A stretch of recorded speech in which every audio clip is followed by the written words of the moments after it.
The chilly autumn wind swept through a quiet neighborhood in Portland, Oregon, as Ethan Carter finished another long shift at a local warehouse.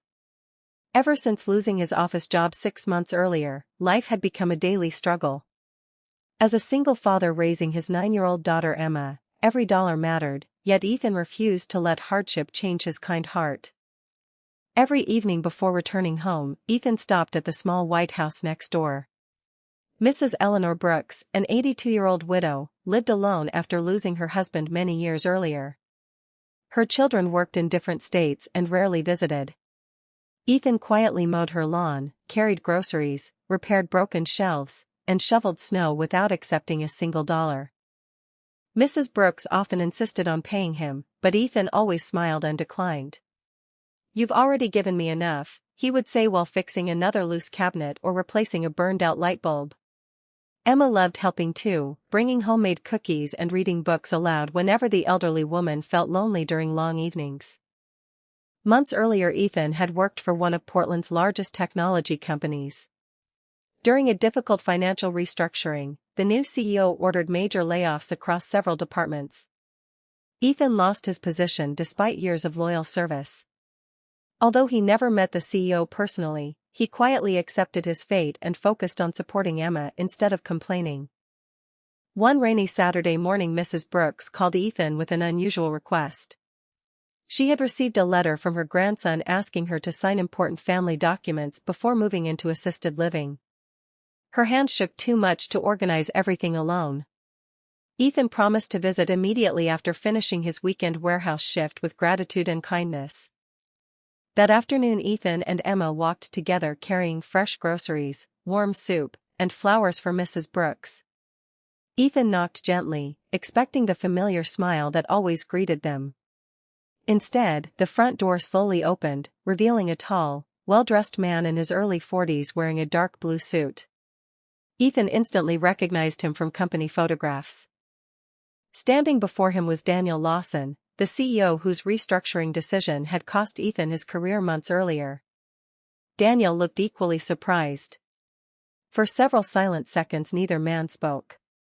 Emma squeezed her father's hand while Mrs. Brooks appeared behind Daniel with a gentle smile, completely unaware of the uncomfortable history suddenly filling her quiet home. Mrs.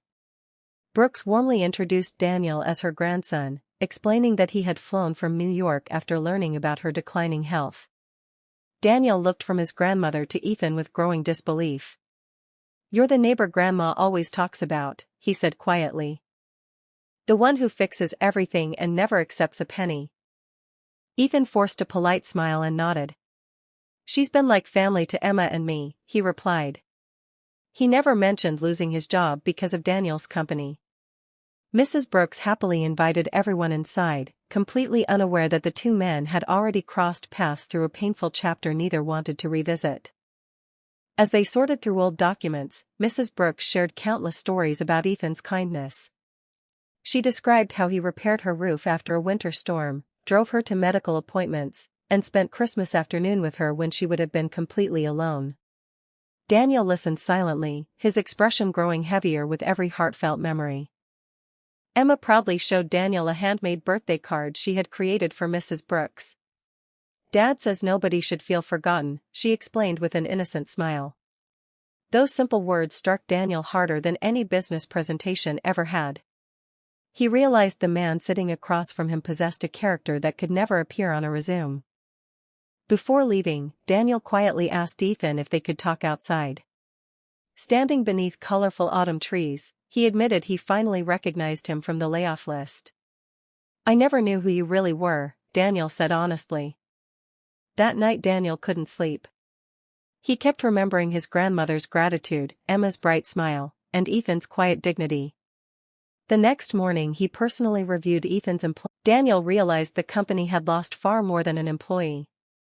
It had lost someone who naturally inspired trust, compassion, and integrity. Determined to correct his mistake, he picked up the phone and invited Ethan to meet him at corporate headquarters the following Monday.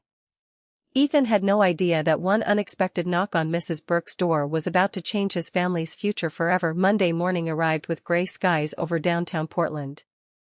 Ethan wore the same navy suit he had saved from his previous office job. Emma hugged him tightly before school, whispering, "No matter what happens, I'm proud of you." Her words gave him courage as he walked into the company headquarters he thought he would never enter again. Daniel welcomed Ethan personally instead of sending an assistant. After a quiet moment, he apologized sincerely. "I can't change the past," he admitted, "but I can admit that I judged people through spreadsheets instead of their character." Ethan appreciated the honesty, though he expected nothing beyond a respectful conversation. Daniel then surprised him with an offer. He wanted Ethan to return, not to his old position, but as community relations director, leading the company's employee volunteer programs and neighborhood outreach projects. "Our business needs people who understand kindness, not just profits," Daniel explained. Ethan sat speechless, struggling to believe what he had just heard. Ethan accepted the position on one condition. The company would create a paid volunteer program allowing employees to spend time helping elderly neighbors, local schools, and struggling families without losing wages.